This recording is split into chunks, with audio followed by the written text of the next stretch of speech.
vương triều nào khó bị tạo phản nhất lịch sử Trung Quốc.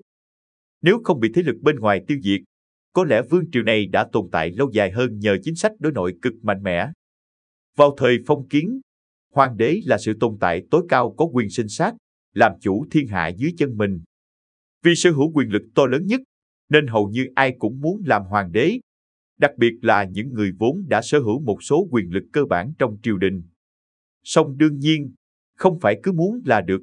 Để thuận lợi trở thành hoàng đế, người này thường là con hoặc anh em với tiên đế, nói chung là cùng chung huyết thống hoàng gia. Tuy nhiên, người không thuộc hoàng thất cũng có thể trở thành hoàng đế, nhưng họ cần sử dụng phương pháp cực đoan, tạo phản, tìm cách thâu tóm quyền lực trong triều và quân sự để lật đổ sức mạnh của hoàng quyền đương nhiệm. Trung Quốc có một vương triều được đánh giá là đối nội mạnh mẽ nhất lịch sử. Từ thời điểm khai quốc đến sụp đổ, không có cuộc nổi loạn nào thành công. Đó chính là nhà Tống, thành lập năm 960 và diệt quốc năm 1279. Triều đại này được sáng lập bởi Tống Thái Tổ Triệu Khuôn Dận sau khi ông soán ngôi hoàng đế hậu Chu rồi kết thúc thời kỳ ngũ đại thập quốc, thời kỳ hỗn loạn sau triều Đường và trước triều Tống. Trong suốt thời gian tồn tại, nhà Tống thường xuyên xung đột với các quốc gia phương Bắc là Liêu, Tây Hạ và Kim. Cuối cùng, nhà Tống bị chinh phục bởi nhà Nguyên do người Mông Cổ lãnh đạo. Vậy tại sao việc tạo phản ở nhà Tống lại khó khăn như vậy? Điều này bắt đầu với Triệu Khuôn Dận, hoàng đế sáng lập của triều đại nhà Tống. Triệu Khuôn Dận một ngày nọ khi đang lang thang trên đường, vô tình gặp nhà sư già. Nhà sư nhìn vào tướng mạo Triệu Khuôn Dận, sau đó không chỉ tiếp đãi nồng nhiệt, mà còn cung cấp rất nhiều ngân lượng tiền bạc và chỉ điểm cho ông tiến về phía Bắc. Sau khi nghe được lời nói của nhà sư, Triệu Khuôn Dận thực sự đi về phía Bắc và làm việc dưới trướng Quách Uy.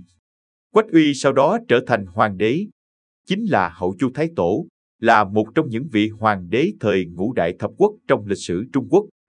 Vốn là một viên tướng của nhà Hậu Hán, ông đã lật đổ vua Hậu Hán Ẩn Đế, lập ra nhà Hậu Chu năm 951. Triệu Khuôn Dận được Quách Uy trao vị trí cao vì những đóng góp to lớn của ông và liên tục được thăng chức. Triệu Khuôn Dận đã phát động một cuộc nổi loạn nhiều năm sau đó và thành công trở thành hoàng đế, thành lập nhà Tống. Bản thân Triệu Khuôn Dận trở thành hoàng đế bằng cách làm chủ sức mạnh quân sự và lật đổ hoàng quyền đương nhiệm. Vì vậy ông rất để tâm khía cạnh này, không muốn vương triều của mình lặp lại lịch sử. Sau khi đăng cơ, vì muốn thực hiện ước mơ thống nhất thiên hạ, Triệu Khuôn Dận bắt đầu liên tục tấn công những nơi khác.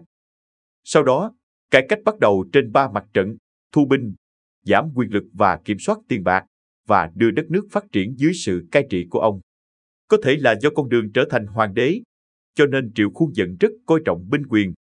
Ông đẩy mạnh tư tưởng trọng văn khinh võ trong triều đình để kiềm hãm sự lớn mạnh của quan võ, đồng thời thâu tóm quyền lực quân sự địa phương trong tay, trao đổi binh lính ưu tú địa phương thành quân đội triều đình.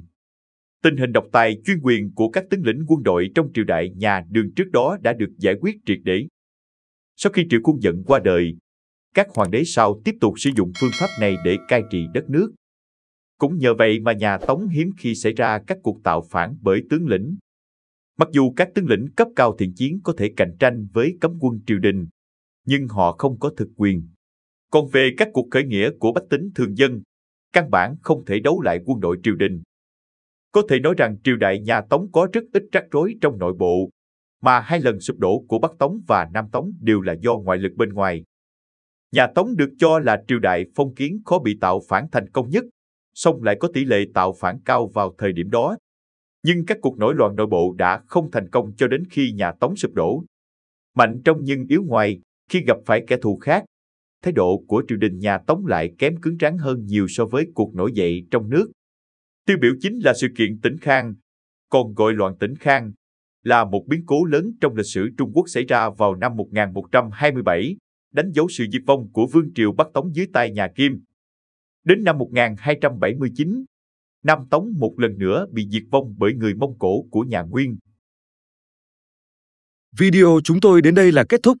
Cảm ơn tất cả các bạn đã quan tâm tới Xe Hay V88 và theo dõi video của chúng tôi. Đừng quên like, share và đăng ký kênh. Đặc biệt đừng quên bật chuông để theo dõi những video khác nhanh nhất. Một lần nữa xin cảm ơn tất cả các bạn.